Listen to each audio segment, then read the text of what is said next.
Hello, and this is Jim from TechBro. I'm going to give you a quick unboxing of the Sony Xperia XZ3, which has just arrived a bit late, but however.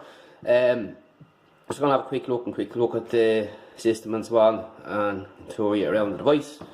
So this is the box, and on the back it will tell us that we've got a 19 megapixel camera, we've got a 14 megapixel front camera, 15.2 inch QHD HDR display, USB-C, 3300 mAh battery, Qualcomm Snapdragon 845, 4 gigs RAM, 64 gigs of RAM, and IP6568 rating.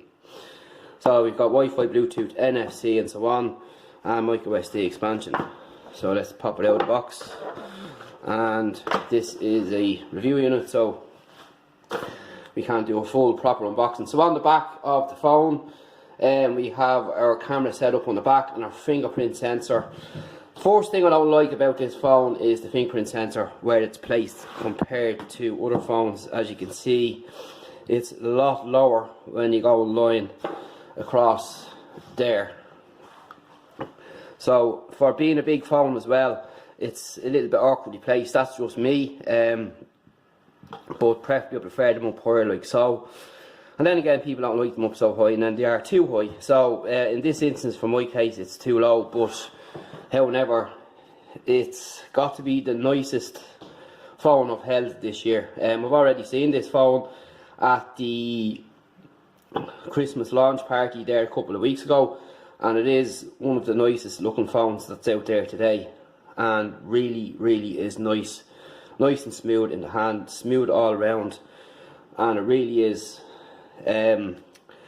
quite unique and a standoutish design there, and it's certainly gets its top marks there for design and build quality. Really nice indeed.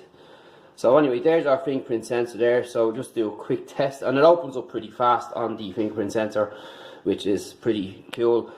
And we also have side sense built in here too, which is quite handy. We've seen this repeated before with bars coming in from the left or the right, putting your shortcuts there to make it quite handy, and it looks quite well on this. It's executed quite well.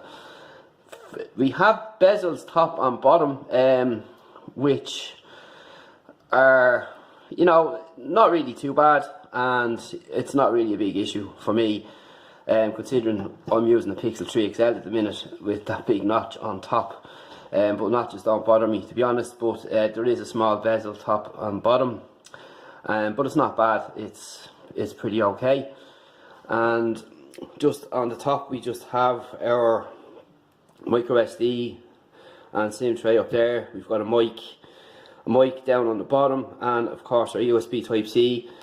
But we have missed the headphone jack in this phone, which will probably annoy some people, but again, that's everyone's preference. I don't really mind. I go wireless or wired. More of late, I've been more of a wireless kind of person, and it doesn't really bother me, to be honest. So straight away, the phone is fast, which is what I like to see. The display is excellent.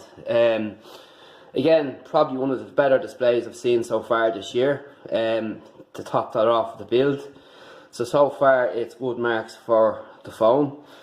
And we've got a POLED capacitive touchscreen with 16 million colours, and we've got a 537 ppi density.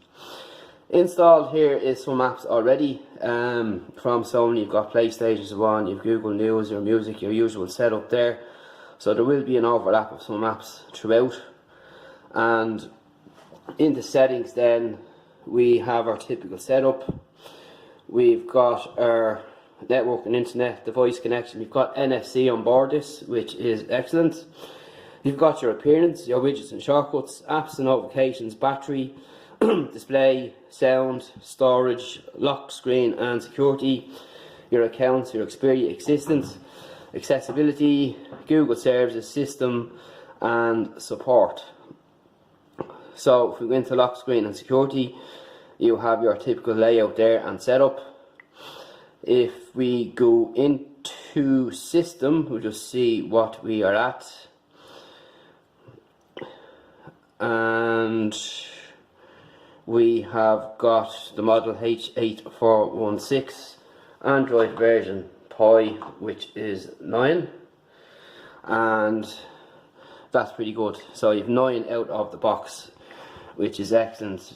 With our normal layout here in the settings, you have your usual toggles which you can move around to suit yourself, and a simple case of drag and drop and so on. We just drag them across. You've got night light, cast, location, invert colours, data saver, screen mirroring, glove mode, 4G nearby, and data roaming. So you have everything in there that you will require.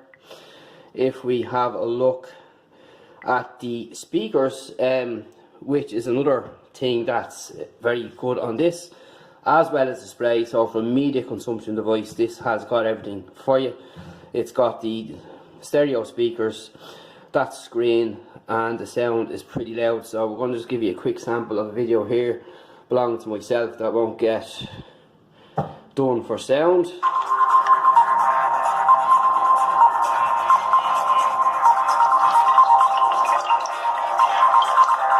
So you can pinch and zoom to fill the screen, like so.